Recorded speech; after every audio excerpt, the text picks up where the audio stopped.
Why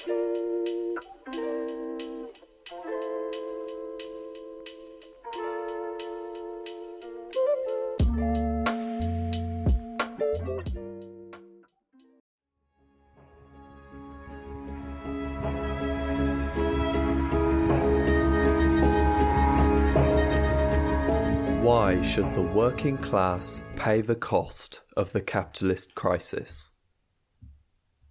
Profiteering, taxation, money printing, social provision cuts, interest rate hikes, all are combining to transfer the burden of the crisis onto the backs of the poor. As we come out of the COVID pandemic, we are being hurtled into another world pandemic, a pandemic of rising prices and falling living standards. British households are being warned that they can, on average, expect a 2% fall in their living standards in 2022 as compared to 2021 as a result of 1. Higher energy costs, 2. Increased taxation and national insurance, 3. Higher interest rates, and 4. Inflation. The long and short of it is that although the billionaires of the world have been doubling their wealth throughout the pandemic, the excess costs incurred during that period have to be borne by the mass of the working people. This is a worldwide phenomenon, by no means confined to Britain alone. 1. Energy costs. There are multiple reasons for the increased cost of energy. The first of these is that, owing to a reduced demand for energy as businesses shut down over the periods of lockdown, production levels were drastically reduced, and it is not apparently possible to restore them to previous levels at a drop of a hat, particularly, no doubt, since abundant supply would lower prices. A second factor is that various countries are heavily reducing their production of fossil fuels, with the result that there is much less energy for sale in relation to demand. Many countries are also closing down nuclear reactors, with the same effect on overall energy supplies. A third factor is that renewable energy sources that are supplying an increasing proportion of energy needs, being dependent on weather, can fluctuate significantly in years where the wind or the sun are deficient. A fourth factor has been the ongoing attempts by US imperialism to wean Europe off its dependence on Russian energy supplies, which delayed the completion and then the opening of the Nord Stream 2 gas pipeline, now suspended at the US's behest. As we go to the press, and as Russia fights in Ukraine to defend itself against NATO's aggressive advances, Europe is being urged to implement a boycott on Russian energy, which has caused a massive surge in the price of oil and gas on their respective markets. Even before the boycott, it had been estimated that energy bills for the average household would increase by some £700 a year, with concurrent increases in petrol and transport costs of every type. And now, the Sunday Times tells us, quote, energy companies are quoting around £4,200 a year for a fixed one-year deal for an average household, up from a typical £900 2 years ago, as the Ukraine conflict forces the price of natural gas to new highs, end quote. Your energy bill for the year may be £4,200, and the supermarket shop is climbing too, by Louise Eccles and David Byers, 6th of March 2022. The cost to the masses of people all over the world, not just in Britain, will be horrendous. Another major factor in the increased prices, of course, is the unbridled profiteering by the energy companies, which are making record profits and paying out millions to their shareholders and, more especially, to their top management, who use their position to reward themselves astronomical sums in bonuses in addition to their already astronomical salaries. 2. Higher taxes. During the pandemic, government spending was vastly increased, both by the expenditure involved in bringing the pandemic under control, e.g. the cost of vaccines, of PPE, and related administrative costs, and by grants and subventions given to businesses and workers to keep them more or less afloat during lockdowns. Therefore, expenditure considerably exceeded government income from taxes and other sources. The result was that governments had to borrow heavily to fund the additional expenditure, and now this money has to be repaid. Needless to say, any bourgeois government will turn first and foremost to the masses of workers to pay the bill. The British government has even opted to put much of the charge on national insurance, with the result that at least some of the money raised will be coming from workers who earn too little to be subject to income tax. This is so grossly unfair that even some of Britain's wealthiest people have been shocked by it and were driven to write a letter of protest, reproduced at the end of this article. Theirs, however, is very much a minority view among the super rich, as can be seen from the way that banking and energy companies in particular insist that their higher payouts to parasites are necessary for the benefit of society. The Times tells us that whereas, quote, BP cashed in on surging oil and gas prices to deliver underlying annual profits of $12.8 billion, end quote, and, quote, reported a 35-fold increase in fourth quarter profits to $4.1 billion, even better than analysts had expected, and said that it would boost returns to shareholders with a $1.5 billion share buyback this quarter, end quote. At the same time, its CEO Bernard Looney, quote, dismissed calls for a windfall tax on North Sea producers to fund help for struggling consumers, claiming that it would deter investment in gas production needed to ease this crisis, end quote. Investment will dry up if you punish us for making a profit, BP boss warns, by Emily Gosden, 9th of February 2022. Nothing could better illustrate the fact that in capitalist countries, the governments, even if elected by the people, actually serve only the ruling billionaire class and protect only their interests. 3. Higher interest rates. Interest is, of course, tribute paid by borrowers to the owners of capital for the privilege of being allowed, for a time, to use that capital. In bourgeois economic theory, however, this essential aspect tends to be overlooked, as it is presented primarily as a means of controlling inflation. The reason increasing interest rates is expected to reduce inflation is that it is believed that if interest rates are high, people will borrow less and therefore buy less, i.e. there will be less demand in the economy in relation to supply, and therefore prices will fall. Straight away, it is obvious that as a cure for the illness of inflation, this is akin to the medieval practice of bleeding a patient in order to cure his disorder. It can only possibly make things worse, because if there is indeed less demand in the economy, that can only aggravate the ongoing crisis of overproduction.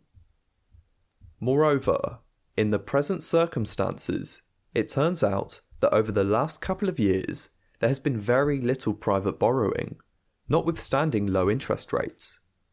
As a recent article in Market Watch pointed out, quote, real household debt has increased just 2.2% annualized since the pandemic began, while business borrowing is growing at the slowest pace in 8 years, even after businesses loaded up on cheap pandemic loans early in 2022. raising rates would have little impact on the economy because credit growth is already weak. End quote. Why interest rates aren't really the right tool to control inflation, by Rex Nutting, 15th of January 2022. So, although higher interest rates will mean households may have less money to spend, since many will be paying much more interest on outstanding loans, their mortgages, overdrafts, and credit cards, they will not have much effect on the amount of new borrowing. Interest rates have been low since the financial crisis of 2007-08 because of lack of demand for borrowed capital. As there is a crisis of overproduction, i.e. far more is being produced or is capable of being produced than consumers can afford to buy, there is very much reduced incentive to borrow money to set up or continue a business. Low demand means low prices. Low demand for capital means low interest payments. In fact, for much of the past 10 years in many countries of the world, rates of interest have fallen below the rates of inflation, i.e. interest rates have effectively been negative.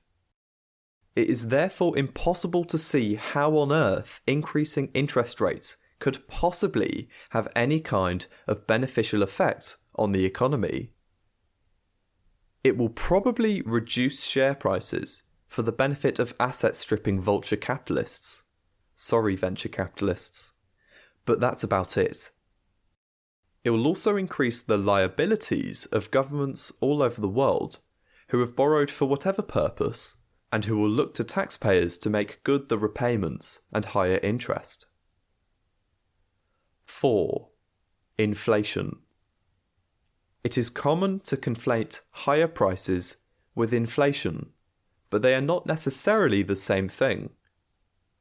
If a particular commodity happens to be in very short supply, e.g., if the onion crop fails because of some pestilence, then the price of onions is liable to soar even though the overall purchasing power of money generally has not significantly changed. The purchasing power of money falls when more money is available for purchases than the money that was deposited from sales that has not yet been spent.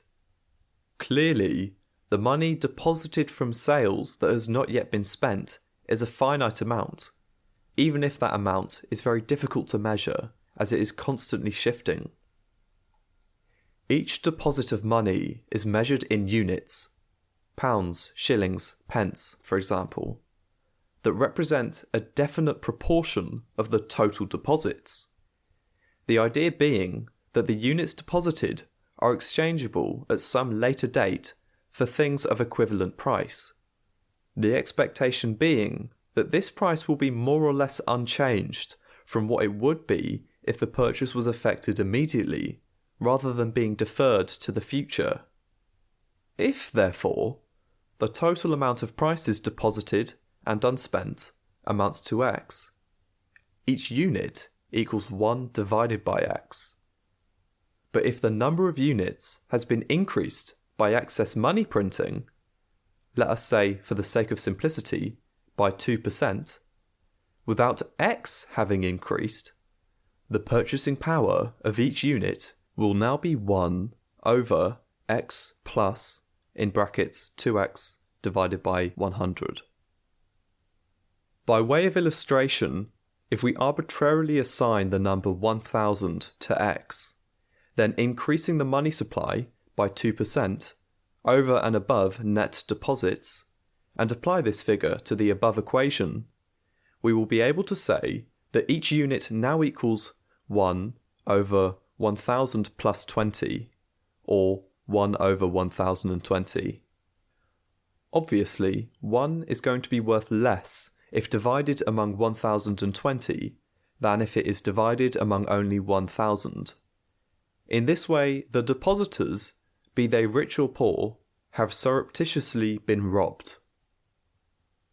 One might note in passing that if in between depositing the money and spending it, productivity has generally improved by 2%, it may well be that this will appear as if it counteracted the inflationary effect. The money printing in the imperialist countries since the 2007-8 crisis has been extremely high. In the UK alone, it is estimated at £895 billion, nearly £14,000 per head of population. Wow. The ensuing reduction in the purchasing power of all money units must necessarily be very high. Rate of inflation. Quote, "The Bank of England warned last week that Britons face the deepest cost of living squeeze in more than 70 years, with real post-tax incomes forecast to fall by 2% this year. Households will face the triple whammy of the highest tax burden since the 1970s, inflation that is forecast to hit 7.5% this year, driven by soaring energy prices, and the higher interest rates needed to tame it." End quote. Interestingly, the same article says that the British economy grew by 7.5% last year. The Times view on the UK economy, Growing Problems, by editorial board, 11th of February 2021. It can be seen that this article is conflating inflation with price rises of a commodity that are, at least in part, elevated because of a supply shortfall, rather than solely through monetary inflation. In fact, many bourgeois economists have persistently closed their eyes to the fact that empty money printing results in inflation. So it's nice for them to have a different phenomenon to blame. What can't be denied, however, is that the bulk of the burden of the crisis is now being offloaded onto working people. It's estimated that, quote, "people will face the worst hit to real incomes since comparable records began in 1990, as take-home pay falls by 5 times the amount it did during the 2008 financial crisis." End quote. Bank of England takes sobering view of UK recovery as it raises interest rates, by Arthi Nachiappan. The Times, 4th of February 2022. Note that this is the case despite the fact that wages rose last year by an average of 8.8% over the previous year. Yet, despite this, some bourgeois pundits are asking workers not to ask for pay rises because that would worsen inflation. At least they don't yet appear to be claiming that it is increased wages alone that drive inflation, which used to be how the bourgeoisie would blame the workers for its crisis. But it should be no surprise if it reprises this argument before long. At any rate, here is what is being said now. Quote, "Second, the labour market is very tight, with the unemployment rate down to 4.2%, not far above the pre-pandemic level. Meanwhile, the number of vacancies is above 1.2 million, compared with 700,000 to 800,000 before the pandemic. The tight situation in the labour market is starting to be reflected in upward pressure on wages. Average earnings in the past 3 months were 4.9% up on a year ago, according to the latest official data. The inflation surge could add further to the upward pressure on wages, potentially fueling a more persistent wage price spiral." End quote. Inflation looks here to stay, and that means more interest rate rises, by Andrew Sentance, The Times, 21st of December 2021. As a consequence, Bank of England Governor Andrew Bailey has called for wage restraint. Quote, "In a BBC interview the day after the central bank increased interest rates, Bailey said workers should avoid asking for large pay rises, even as households face the biggest squeeze on their income in decades. in order to keep inflation under control. Bank of England chief under fire for wage restraint call, by Daniel Thomas, Jasmine Cameron Chileshi, and Chris Giles. Financial Times, 4th of February 2022. Andrew Bailey's pay packet last year was worth £575,538. He was taken to task even by Boris Johnson, who is bent on painting a bright future high-wage British economy. It would appear that there are at least some sections of the bourgeoisie who realise that reduced demand as a result of households' reduced purchasing power would be very bad for business. Rising prices. It is not just that take-home pay is reduced, however, or that energy prices are rising exponentially, but that all prices are rising, and most are doing so mostly as a result of inflation. Quote, factory gate prices were 9.1% up a year ago in November, and prices of materials, components, and energy bought by British manufacturers were up 14.3%, end quote. Andrew Sentence, The Times, opposite. Quote, Unilever, one of Britain's largest companies, said that it was facing £2.95 billion of higher costs this year, almost 3 times as much as the increase in costs it had struggled to absorb last year, end quote. Shoppers warned they will pay more for household favourites, by Ashley Armstrong, The Times, 11th of February 2022. Readers will no doubt be relieved to hear that Unilever's higher costs are not expected to reduce its profits in any way, but on the contrary, quote, Unilever's warning came as the company reported a 9.9% rise in profits to £5.5 billion, end quote. Besides affecting consumers, inflation will also drive thousands of small businesses to insolvency as their customers are hit with lower purchasing power, while businesses' costs are inexorably rising. There was an 83% increase in county court judgments relating to unpaid debt in the last quarter of 2021, indicating a huge rise in businesses that are in financial trouble.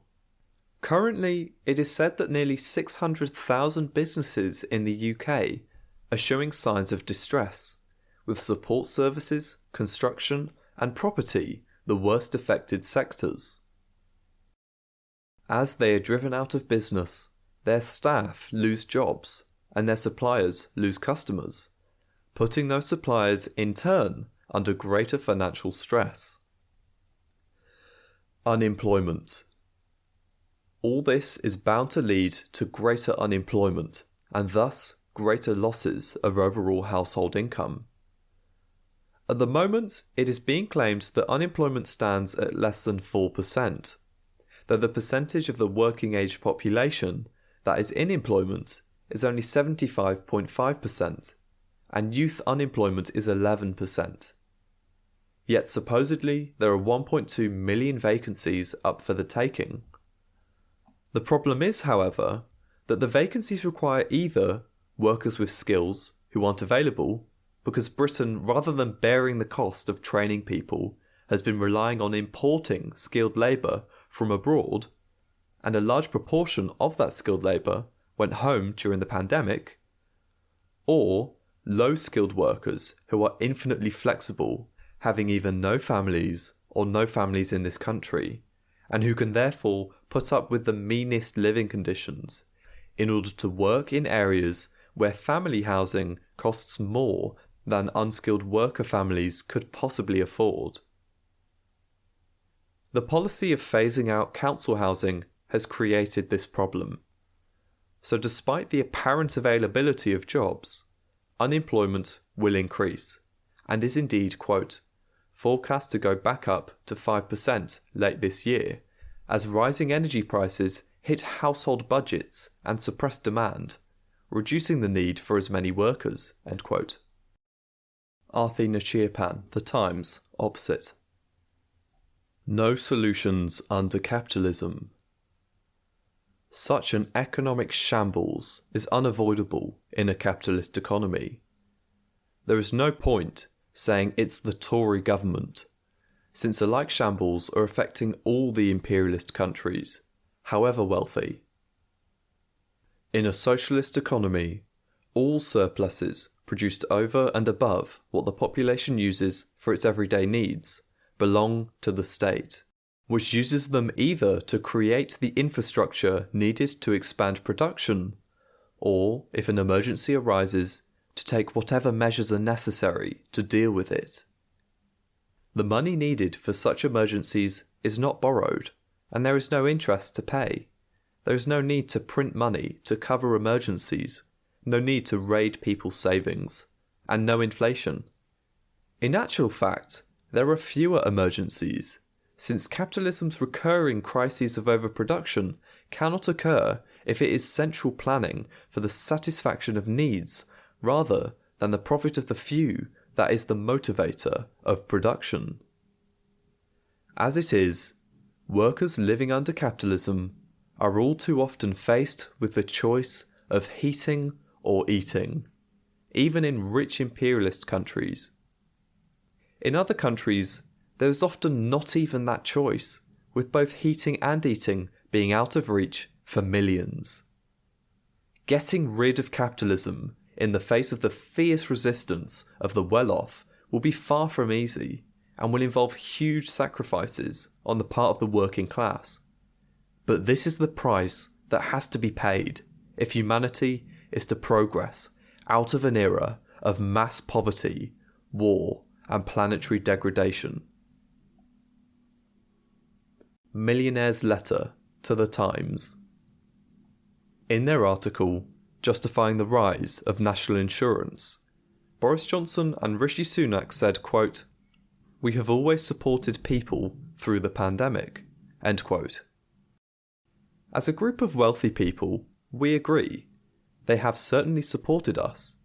In fact, for decades now, our wealth has enjoyed incredibly low tax rates and has been defended at the cost of everyone else. So we ask the Prime Minister and Chancellor to review their decision to raise NI, which is a tax on working people. They should consider taxing us, the wealthy, instead. They could start by aligning capital gains tax with income tax, generating £14 billion a year, more than is expected from the NI rise. And research we supported shows that a small progressive wealth tax starting at 2% for those with more than $5 million, £3.6 million, would generate more than £44 billion a year in the UK, enough to pay for the social care levy 3 times over. The cost of living crisis will not hurt us, but it will cripple hard-pressed families. We cannot continue on this divisive path, where the rich get endlessly richer at the expense of everyone else. The government should not shirk its responsibility for fear of losing influence or favour with wealthy donors and friends. James Perry, Julia Davies, Gary Stevenson, Nick Marple, Akshay Singhal, Jonathan Block, Gemma Mago, Christina Johansson, Graham Hobson, Phil White. Patriotic Millionaires, UK.